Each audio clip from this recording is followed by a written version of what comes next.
He knew the room would be hostile, but he didn't expect it to be a trap. When Barron Trump walked into the Advanced Music Theory lab at one of the most elite universities in America, he wasn't there to prove anything. No cameras, no press, no headlines, just a quiet young man in a sharp navy suit with a leather folder tucked under his arm. But the moment he stepped in, something in the air shifted. At the front of the class stood Professor Schuyler Jensen, a radical, self-declared liberator of the arts, known more for his TikTok rants about decolonizing music than for teaching actual technique. His hair, vibrant purple, spiked like a protest, his reputation, unhinged, and his tone that morning, dead calm, too calm. He didn't bark insults, not at first. He didn't roll his eyes or shout about privilege. Instead, as Barron took a seat in the front row, Jensen just watched. "So," he said softly, eyes locked on the newest student, "we begin with silence." The class fell still. "Today," Jensen continued, pacing slowly in front of the chalkboard, "we will explore the absence of sound, the tension of expectation, what it means to hold a note before letting it go." It sounded poetic, intellectual, even profound, but to anyone paying attention, it was a performance. And Barron, he was the unannounced centerpiece of the act. Behind him, a few students exchanged looks. They'd seen Jensen do this before. Build the stage, set the trap, then strike under the guise of pedagogy. But this time, it felt different. Sharper, colder, personal. "Each of you," Jensen said, passing out blank staff paper, "will be composing something today, but first, you'll have to unlearn what you've been taught." His eyes flicked toward Barron again, "Especially those of you raised on scales and structure and tradition." Tradition? It wasn't loud, but it was aimed. And Barron knew it. Still, he said nothing, just opened his folder, took out a pencil, and began to write. And that's when it really began. Jensen started pacing behind the students, dropping lines like breadcrumbs. "Some of you were struggled to break free. Some of you were trained to obey, not to feel, and some of you," his voice dropped as he passed behind Barron, "have never made a sound that wasn't pre-approved by power." A class shifted uncomfortably. No one spoke, but everyone knew. This wasn't a lecture. It was a test. And Barron Trump? He was being tested in front of an audience that didn't realize they were also on trial. So if you're already hooked, you're not alone. This is the kind of story that flips the script. So if you believe in stories that reveal what happens when grace meets arrogance, when restraint faces off with performance, smash that like button, drop a comment below, and make sure you subscribe, because what happens next will completely change how you see the word talent. Part 2 is coming up next. BB Art isn't free but weaponized. For the next 30 minutes, Professor Jensen treated the classroom like a battlefield. Though he never raised his voice above a controlled whisper, he didn't need to. His weapons were sharper than volume. Each slide he pulled up on the projector wasn't about chords or counterpoint. They were TED Talk-style graphics labeled things like patriarchy in pitch, melody as microaggression, Chopin versus cultural hegemony. Every student knew the drill. Nodding along kept you safe. Challenging the narrative? That got you isolated, or worse, labeled. Western music, Jensen lectured, pacing slowly in front of a minimalist piano graphic, has long been a tool of control, a sonic colonialism that tells people how to feel, when to resolve, when to rest, when to rise. He clicked to the next slide. But we, the new artists, we disrupt, we unlearn, we rebel. And then he turned back toward the class. That's why today, we won't be playing what others wrote. We'll be writing what they fear. The class buzzed. Half awe, half anxiety, Jensen gestured toward the piano. "Sarah," he said, calling forward the student in a tie-dye hoodie with pins covering her messenger bag, "show us your truth." Sarah sat down and began to play. It wasn't structured, it wasn't melodic, it wasn't wrong. But it wasn't music, it was a swirl of keys, struck with frustration more than form, emotion without architecture. Jensen beamed like a proud parent. "That," he said, "is liberation." A few students nodded, some clapped, but the critics in the back, brought in to assess raw talent for an elite national showcase, didn't even blink. One of them quietly closed his notebook. Barron didn't clap. He didn't sneer either. He just watched. Carefully, kindly, as if trying to understand what Sarah was really trying to say beneath the noise. Another student went, then another, each performance less about music and more about ideology. And then, "Would anyone else like to share?" Jensen asked, scanning the room, knowing the answer. Expecting silence, but then Barron stood up. Not slowly, not with fanfare, just stood. He walked to the front of the class, opened his folder, and placed a single page of notation on the stand.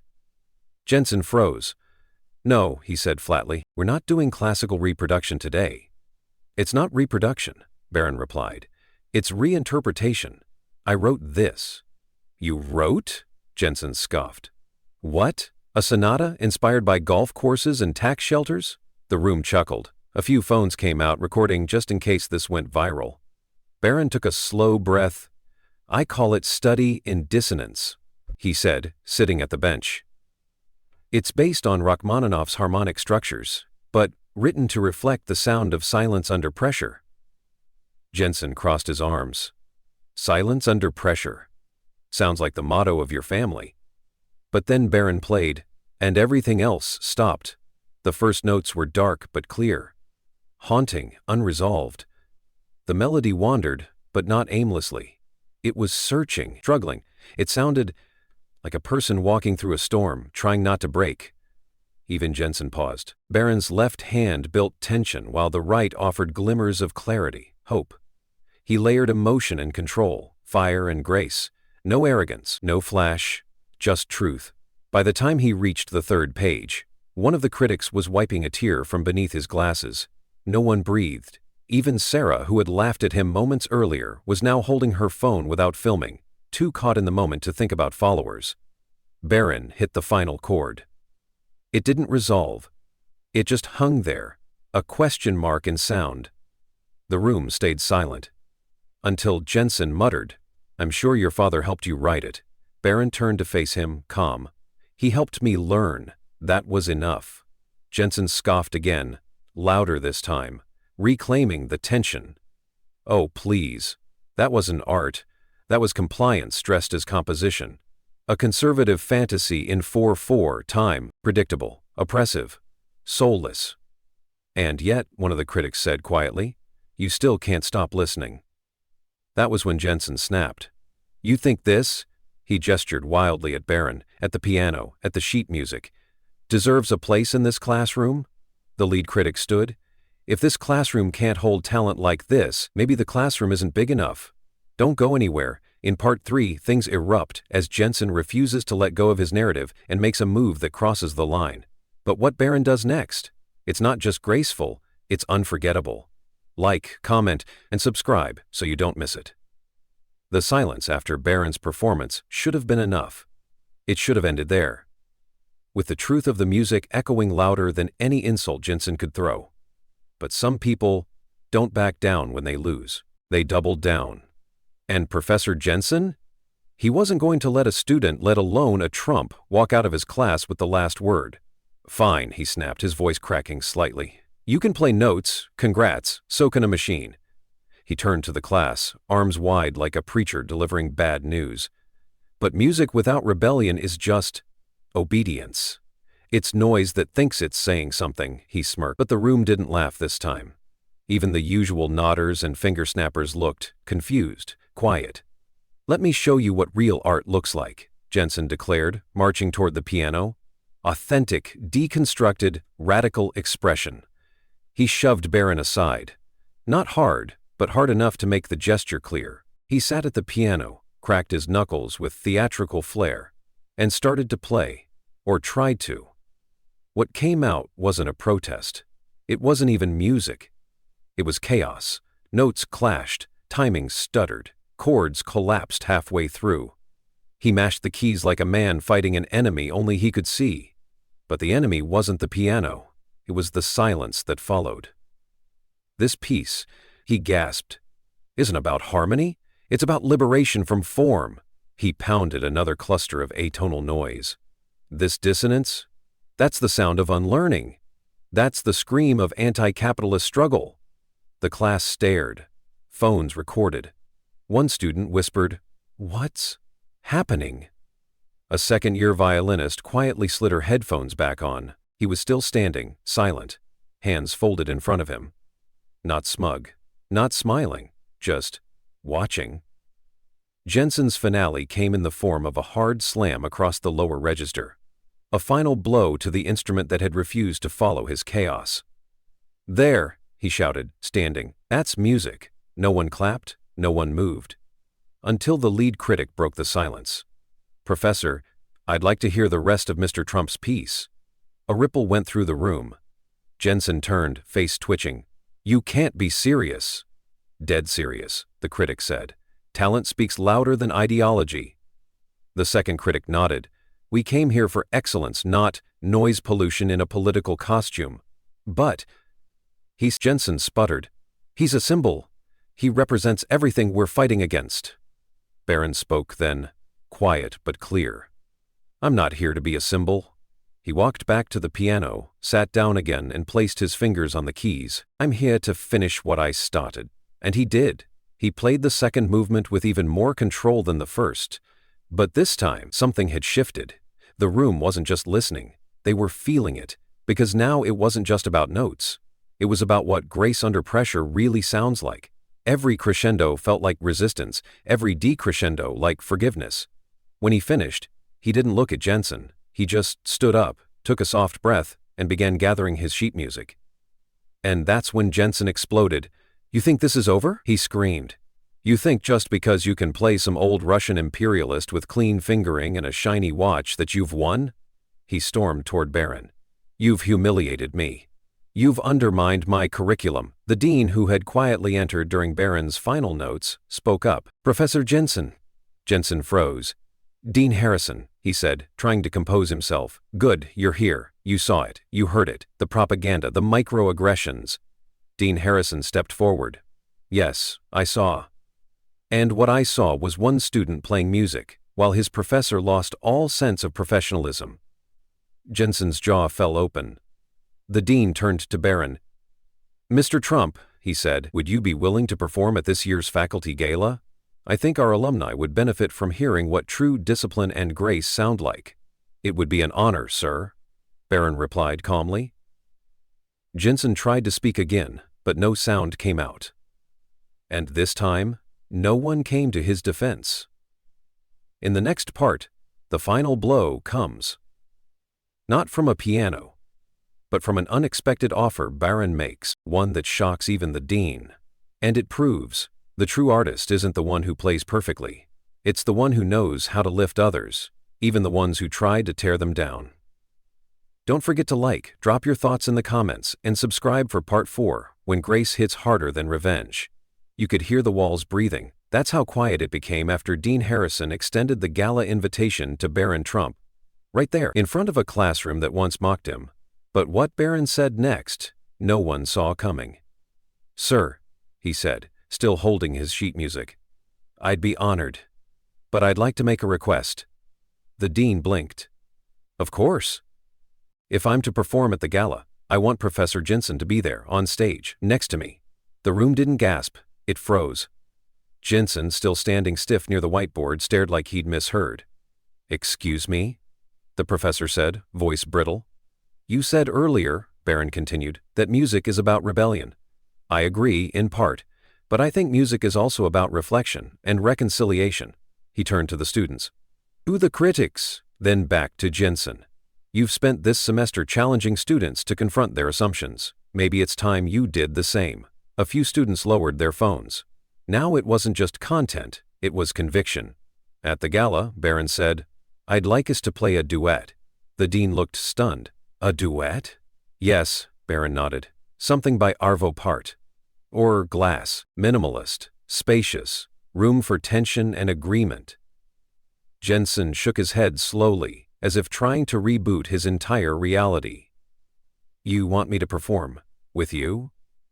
"No," Barron corrected gently. "I want us to perform. For them. For everyone." Jensen opened his mouth, then closed it. Then sat down. For the first time that morning, he looked human. Not outraged, not performative. Just confused. like someone who had been swinging so hard for so long they forgot how to let go of the fight. That afternoon, after most of the students had left, Jensen remained seated, his hands folded, his eyes low. Barron approached slowly. He didn't say anything, just set his music folder on the piano and began organizing the sheets for the duet. Jensen finally spoke.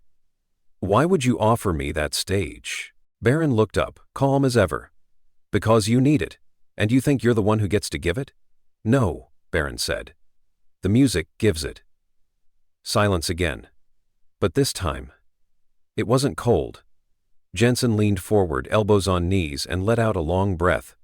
For a moment, he didn't look like a radical professor or a viral ideologue. He looked like a man who once loved music. "I used to play in subway stations," he said quietly. "Back when I couldn't afford rent, people didn't care what I looked like, or thought like. They just listened."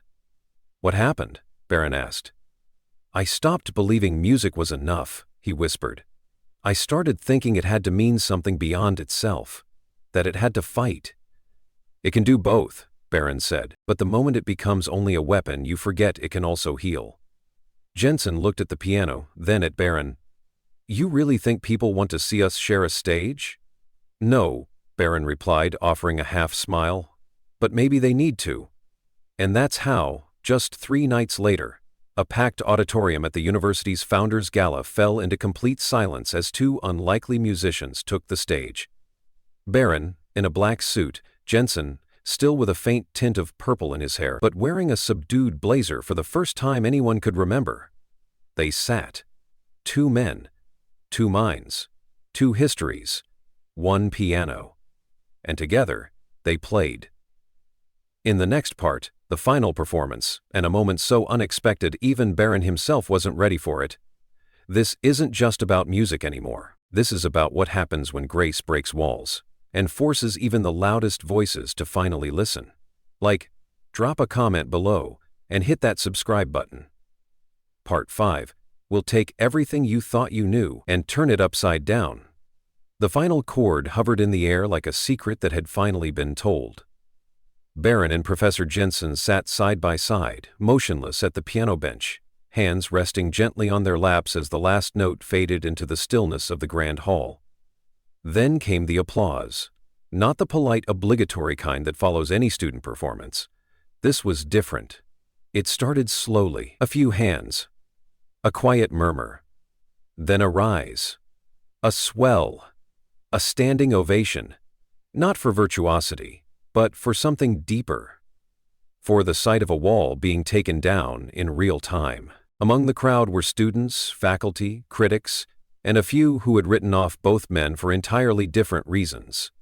Now they all stood together, clapping not just for music, but for growth, for humility, for the power of an open heart.